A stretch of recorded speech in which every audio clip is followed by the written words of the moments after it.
Hello guys and welcome back to my YouTube channel. My name is Nonya. Thank you so much for finding time to click on my video to watch. If it's your first time here, as you've seen the title, so I will go straight into the video for today. Please, if you've not subscribed already, you have the chance to please support this channel by hitting the subscribe button. So I saw this video about people wanting to return to their home country because living in the UK is not exactly or was not exactly what they expected when they were coming. So it was different. And I thought I should also come in and then share my opinion and see some of the things that I have seen people talk about and share my thoughts. I agree with some of the points raised in the videos that I've seen in the past, and I do not totally agree with some of them. So I'd like to share that with you. If it's something you're interested in watching, I'd like you to please keep watching. So let me start with the very first one that some people are talking about, and that's the bills. So if people have been talking about getting paid and then putting the money back into the system.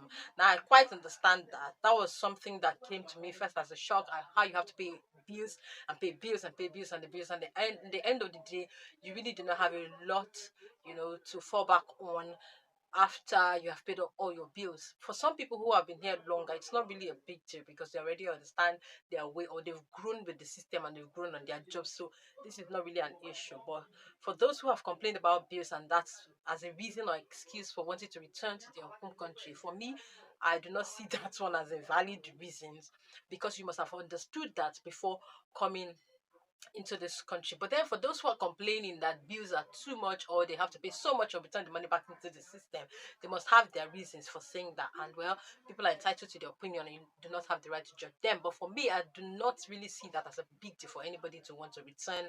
Then secondly, I saw somebody who had a very major challenge. That's the challenge with accommodation. So the person was squatting with a family member for some period of time and it was in a shared apartment. So other members of the apartment began to write the landlord to say that this person had stayed or has brought in somebody to squat with them. So the facility was not enough or conducive for them to now share with somebody who was squatting. So that became an issue for this couple who couldn't find a place because they had just come into the UK.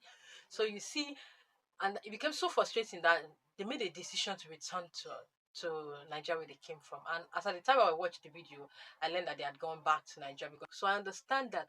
And now I'm beginning to understand why some people say that it is okay for one person to come first and see how things are, understand the system, make some money, get an accommodation, and then other family members can join. That's a valid reason, or that's a valid point. If you're planning to come, or you know people who are here already or who are planning to come or who want to come, I'm sure that's why people make videos, so that a lot of people will watch and understand the reasons while why they want to come, or when they're interested in coming, they understand what they're really coming from and they understand what is on the table for them. So you know that the issue of accommodation and sorting out your children and your family is out of the way before you come. So I've seen people who have come with husband, wife, and children. They do not know anybody, but well, Grace found some people out, but some people were so frustrated to a point where they wished they returned to Nigeria. So it's okay for one person to come and then others can join in. In my case, my husband came in 2021, we came in 2022. You understand what I'm saying? And then interestingly, we came via different routes anyway, but then we still met. So I still think it's a valid point to allow one person come in and come and find out or test the waters before every other person comes to join. It can be so tiring and frustrating. Another reason some people have mentioned is the issue of depression and loneliness, where you're lonely, you don't have your family members, and strangers now become your friends. You start getting acquainted to them. At first, when I came, I didn't understand that loneliness. What are you talking about? But truly, if you are somebody who is the life of the party and you live in a country like Nigeria where you can go and call your friends and hang out and everything, it's not really exactly like here in a place where a lot of people mind their business. There are people who just go to work, come back, stay at home, and then go to work, and that's how their life has been. So it is lonely for them and depressing for them at the same time. And some of them have found that as a reason to want to return. But then some people have found their ways around it and have settled in nicely. So I do not really see that as one reason to want to return. But for some people, it may be such a strong reason to want to return. Another reason is some people are talking about parenting issues. In this country, point blank, you're not allowed to physically hit your child, right? And then some children have become unruly because of that, or they understand that what will my mommy do, what will my dad do. In other words, if you do not have parenting strategies, or if you've not properly schooled your children so well that they now understand what it is to live right, it may be frustrating for some people. I have seen when I was in Nigeria, people who have sent their children back to Nigeria because these children decided to become unruly. They decided not to listen to their parents anymore. So I've also heard people who said that that depends on your parenting technique, your parenting style, how you live your life, and how God has helped you to raise your children. And the children born in this country, I tell you, who are doing right. Children born of African parents who are doing very right. When I say doing very right, I mean that they are not doing crime, they're listening, they're obedient children, they're doing very well, going to school, doing the right thing, and they were born here, raised here by African parents in this country. So it depends. It's the same for me. It's the same in Nigeria. There are children in Nigeria who are listening. There are children in Nigeria who are not listening. There are children in Nigeria.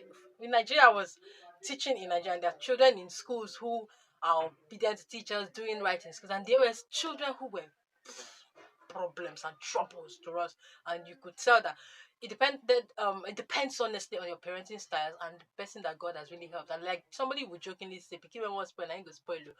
Our prayers that I will not go spoil, right? But another reason why some people want to return is that in Nigeria, do you know you can afford cheap labor, right? You can have a nanny, cleaner, cook, driver, migad, washerman, errand boy, cabman, police escort, police chaperone, taxi driver. You have just people you can call them. Hey, Okada man, come and take me to the market. I'll pay you 1,000. Hey, madam, pick my clothes and wash.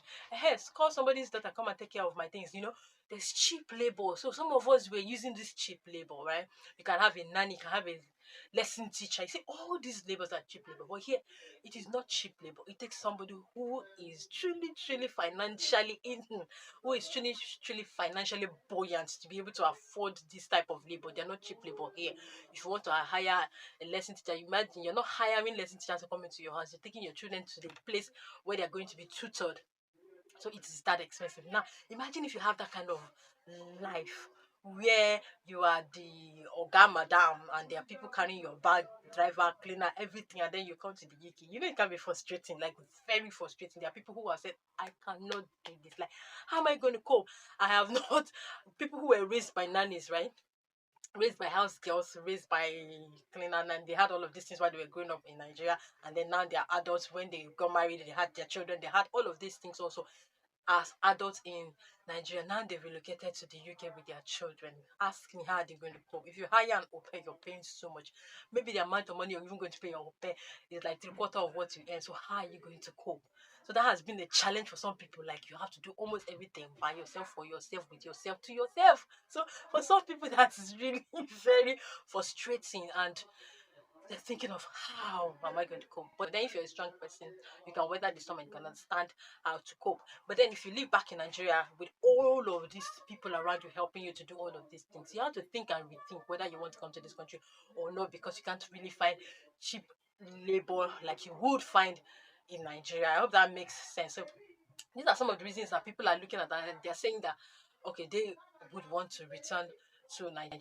There are different reasons why people would want to stay. There are different reasons why people would want to leave. For me, when I first came in, the first 1 month, I was saying to myself, so can the big deal gone? The sky is blue, the grass is green, human beings are walking with their leg, we're not in heaven, people are not moving about upside down. I just want you so kidney big deal. Like, what's all this the jackpot over there, all of that. Until I began to understand the system. It's been 3 months now. I began to understand the system that okay, this is a country where you can live, where the system works really. But then we're analyzing something today, and that's why I wanted to make this video. Somebody was talking about how you can live in a mansion in Nigeria, right? But then and they're very rich in Nigeria. But if you come here, you're on a level playing ground. In Nigeria, you can choose to build your house to your specification, buy a land and build your house, you own the house, and then transfer it to your children's children. It becomes your own. But here in the United Kingdom, it's not like that. If you buy a house after a particular period of years, you're going to give back the house to the system, to the government, back to the house. So the house returns back into the system. In other words, this is not like you bought a house and then you dash it to your child, and then your child is inheriting it. It has a lifespan. You understand what I'm saying? It's not like going to buy a plot of land somewhere in Ikorodu and then you tell somebody build for me. So the system here is totally different, and some people are like, I beg, I'd rather stay in Nigeria and own properties that will be in my name forever, and I can hand it over to my children and like that, like that, like that. I hope that makes sense. So people have different reasons why they want to return to Nigeria. I've heard another reason of the weather, why they cannot cope. Almost like 6 months into the whole year, or somebody was in 6 to 8 months. You're always in jackets and coats every time. Since I came, I've just spent only 3 months and I have not had a situation where I've not had any jacket on. From the time I came to now, I still wearing jacket. But then, whatever the reason is, I'd like everybody to please sit down, calculate your cost. I know the scripture says that. Have you ever seen somebody who wants to build a tower, who wants to build a mansion, or do a building, and not first of all sit down and do the cost? In other words, have you seen somebody who wants to make a decision, a major decision, and not first of all sit down and do the mathematics and do the cost? What's the implication of this thing that I'm about to do? What's the implication of relocating? If I'm going to leave my home country and come to another country, what's the implication? If I'm going to stay in my country, what's the implication? Then he's God asking me to move, he's God telling me to move. All of these things have to be factored in before you take that major step of moving or of relocating. But then people truly have their reasons for wanting to leave, and other people have their reasons for wanting to stay. So we've heard all kinds and all types of reasons why people would not want to stay, and many reasons why people would want to stay. But then I've analyzed it deeply and I've read through. I've seen that the pros for now outweighs the cons. Yeah, for me, that's what I have seen. Whatever your reasons are, let's know in the comment section. Let's see some of the reasons why people want to stay, some of the reasons why they're leaving, and some of the reasons why you are staying. Share with us in the comment section. That's the essence of this video. Let's know why you want to stay, and if you're part of those that feel that it's okay to return, let's know your reasons. And that's why, honestly, I did this video. I hope you found it worth the while. I'll see you in my next video, but before then, do not forget to hit the subscribe button, click the like button, and do not forget to share this video. I'll see you all later. It's me signing out. Bye.